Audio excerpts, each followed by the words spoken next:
స్వాగతం. 24 గంటలు కాదు, ఒక్క సెకండ్ లో మీ ముందుకు. చూస్తూనే ఉండండి నిరంతరం వార్త ప్రసారాలు. తెలుగు సంవత్సరాది ఉగాదిని పురస్కరించుకొని హైదరాబాద్ రవీంద్ర భారతిలో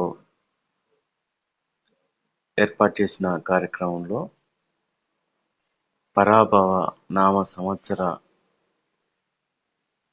ఉగాది పంచాంగాన్ని ముఖ్యమంత్రి రేవంత్ రెడ్డి ఆవిష్కరించారు. ఈ సందర్భంగా ఉగాది పంచాంగ శ్రవణాన్ని వేద పండితులు పంచాంగ శ్రవణం చేశారు. ఈ కార్యక్రమంలో ముఖ్యమంత్రి రేవంత్ రెడ్డితో పాటు పలువురు మంత్రులు, ప్రజాప్రతినిధులు, అధికారులు పాల్గొన్నారు.